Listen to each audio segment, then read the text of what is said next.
Olá galera, tudo bem? Nós vamos entrar agora no material revisional sobre formação de Portugal, beleza?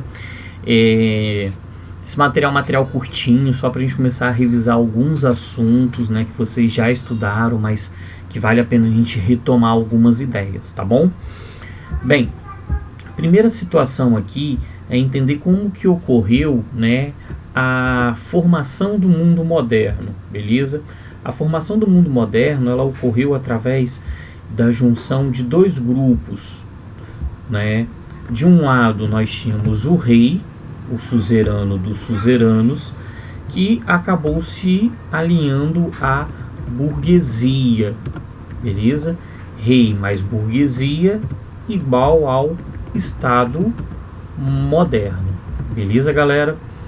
Então, por que ocorreu essa aliança entre rei e burguesia em Portugal, dando origem a esse, né, que foi um dos primeiros estados modernos, que justifica inclusive a questão da expansão marítima e a chegada dos portugueses aqui ao Brasil, que é o nosso objetivo no final das contas aqui, tá bom? Bem, quais foram as características da formação desse mundo moderno? Por que houve essa aliança entre rei e burguesia? O que esse mutualismo tinha aí, né? O que o rei queria e o que a burguesia queria? O rei queria ser rei, simples. Ele era o rei, mas não tinha o poder de um rei, muitas vezes por conta da ausência de um exército, de ter condições econômicas de manter um exército. E a burguesia queria ampliar a sua atividade econômica, mas para isso ela precisava de algumas garantias do Estado, por isso da formação, né, do Estado moderno. Bem, então, quais seriam as características desse Estado moderno? A delimitação de fronteiras, beleza, determinando o que seria o Estado, qual seria o território desse Estado. Moeda única, muito interessante a burguesia, porque a burguesia, em cada feudo que ela passava, existia um peso e uma medida. Se houvesse uma unificação de pesos e medidas e impostos, né, nós teríamos uma garantia de aumento da lucratividade para essa burguesia. Então, a cada feudo que ela passava tinha impostos diferentes, pesos diferentes e medidas diferentes, beleza? Então, moeda única, unificação de impostos, formação de um exército permanente, o que seria interessante ao rei, assim ele teria controle sobre a nobreza. Concentração de poderes nas mãos de uma única pessoa, né? Esse rei, ele foi se fortalecendo tanto nessa relação entre ele com a burguesia, que nós tivemos a origem do absolutismo. O absolutismo, ele foi justificado pela burguesia. Nós veremos isso, por exemplo, quando formos falar de renascimento, entre outros assuntos. Manutenção dos privilégios da nobreza, né? A nobreza manteve os seus privilégios, evitando assim uma reação dessa nobreza contra o rei e contra a burguesia. O que seria a manutenção desses privilégios? Essa nobreza, né, ela foi sustentada pelo Estado, beleza? Isso depois criou uma série de reações, mas agora foi o que existia de necessário para a formação desse Estado moderno. Formação de um corpo burocrático, ou seja, de pessoas para a administração do governo, determinar impostos, cobranças, fiscalizações, uma burocracia, né? Unificação de pesos e medidas, né? Nós já falamos sobre o interesse da burguesia nessa questão, né, para aumentar a lucratividade. E a ideia de uma unificação da justiça. A justiça passou, né, a ser estabelecida exclusivamente pelo rei. Nós temos que lembrar que na fase anterior, na fase do feudalismo, o senhor feudal, ele era o juiz, o júri e o carrasco. Ele determinava no seu território a questão da justiça. Então isso saiu do senhor feudal e foi para o rei. O que o senhor feudal ganhou em troca disso? Vamos voltar aqui e lembrar, né, privilégios. O senhor feudal, ele, né, passou a ser privilegiado para aceitar, né, perder esse seu poder político, jurídico. Como que ocorreu a formação de Portugal, que é o nosso objeto aqui, né? Bem, a formação de Portugal, ela esteve diretamente relacionada com a Guerra de Reconquista. Vamos voltar aqui na nossa folhinha de rascunho, né? Então, ó, formação de Portugal, né, igual, né, diretamente relacionado, diretamente relacionado, né, à questão da guerra de reconquista, que na realidade deveria ser guerra de conquista, mas não vamos entrar nessa discussão agora não. Vamos sim, né, vamos aproveitar. Porque, né, não guerra de reconquista? A gente reconquista algo que já foi nosso, e nesse caso não. Os reinos ibéricos, nós vamos perceber isso, Castela, Leão, Navarra e Aragão, eles estavam expandindo seus territórios. Eles estavam, na realidade, numa guerra de conquista. É como se aquilo ali tivesse pertencendo aos cristãos e eles estivessem retomando, mas não foi isso. Foi uma guerra de expansão contra os mouros que ali habitavam, beleza? Voltando aqui à formação de Portugal, então nós entramos aí em meados do século XII, né, essa guerra de reconquista rolando, vários reinos lutando pela expulsão dos mouros, influenciados pelo movimento das cruzadas. Quais eram esses reinos? Castela, Leão, Navarra e Aragão, beleza? Então esses reinos aqui lutavam para expulsar esses mouros aqui, esses muçulmanos, esses islâmicos. Nós tivemos a participação de vários nobres. Nós temos que entender que na estrutura do feudalismo, como que funcionava, né, a divisão das propriedades. O primogênito ficava com todo o feudo. O segundo filho geralmente ganhava um cargo na Igreja Católica, simonia, compra de cargos religiosos. O terceiro, o quarto, vai saber lá quantos filhos essa máquina teve, né? Bem, esses filhos, eles eram transformados em cavaleiros. Eles iriam lutar atrás de honras, glórias, né, terras. Então, eles aproveitaram esse contexto das cruzadas e da guerra de reconquista para poder fazer fortunas. Vamos aí, né, falar um pouquinho sobre Dom Henrique de Borgonha. Dom Henrique, jovem, foi lutar contra os muçulmanos, né? Teve vários méritos e por conta disso o rei de Castela o transformou em seu vassalo. Vamos relembrar suzerania e vassalagem. Suzerano, doador, vassalo, recebedor de quê? De um feudo, geralmente terras, beleza? Nesse caso aqui, o feudo veio com um brinde. Olha só que coisa diferente.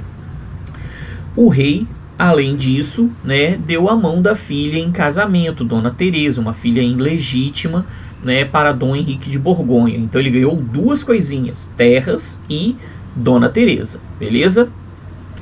Só que o Dom Henrique de Borgonha, ele não gostava muito de ser servo, né, de ser vassalo, melhor dizendo, né, esqueço a palavrinha que eu falei anteriormente, de ser vassalo do rei de Castela, beleza? Isso porque, né, essa situação o prejudicava muito, ele se sentia prejudicado e ele queria romper com a suzerania e vassalagem, algo que provocaria uma guerra. Só que ele faleceu antes de chegar a esse objetivo, né, transmitiu isso ao seu filho, Afonso Henrique. Quando ele faleceu, o Afonso Henrique ainda era muito jovem, então nós entramos num período regencial, né? O condado portucalense, que foi doado a Dom Henrique, passou a ser administrado por Dona Teresa, que deveria, né, manter a sua viuvez, mas ela não o fez, né? Ela tinha uma relaçãozinha lá, um love, né, com um nobre da região, né? Ou seja, estava curtindo lá uma parada que não era comum naquele período. O Dom Afonso se sentiu muito prejudicado com toda essa situação, né? Alguém namorando a sua mãe, né? Mães não fazem isso. E por conta desse detalhe, né, nós tivemos depois da maioridade um conflito. Dom Afonso Henrique, né, Dom Afonso Henrique de Borgonha, ele, né, organizou um exército. Deixa eu ver se o vídeo volta, né? Se não voltar, vai sem vídeo mesmo.